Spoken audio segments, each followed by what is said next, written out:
গুরুজনদের জানাই আমার সশস্ত্র প্রণাম।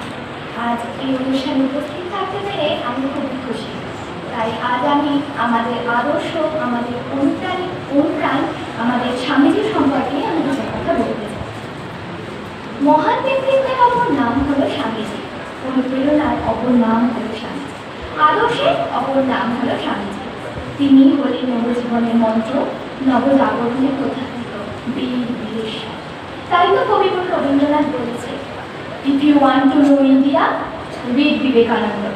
অর্থাৎ তুমি যদি ভারতবর্ষকে জানতে চাও তাহলে স্বামী বিবেকানন্দকে পড়ো।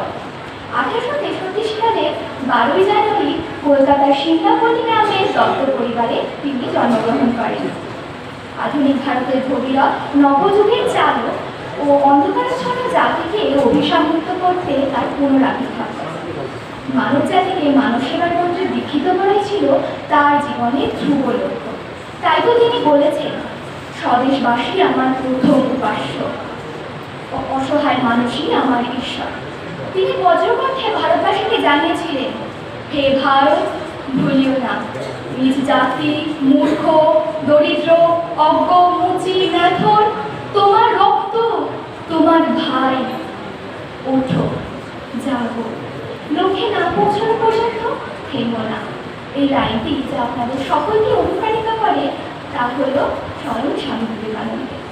স্বামীজি সেই ব্যক্তিত্ব যার কাছ থেকে আজ গোটা ভারতবর্ষ, গোটা ভারতবাসী নয়, সারা বিশ্বের কোটি কোটি যুবক জীবনযাপন করতে শেখে, অনুপ্রাণিত হয়। তার অনুপ্রেরণামূলক এবং আবেগপূর্ণ চিন্তাধারা আমাদের তরুণদের অনুপ্রাণিত করে এবং তা আগামী শতাব্দী অবধি অব্যাহত থাকবে। তাই আসুন আমরা এই মহান ব্যক্তিত্বকে স্মরণ করি এবং এই চরিত্রের ছোট্ট একটা অংশ আমরা আমাদের জীবনে প্রয়োগ করি। আমরা নিশ্চিত যে আমরা যদি তার আদর্শে অনুপ্রাণিত হই তাহলে আমরা আমাদের জীবনের লক্ষ্যগুলোকে পূরণ করতে পারব। এই বলেই আমি আমার বক্তব্য শেষ করলাম। ধন্যবাদ।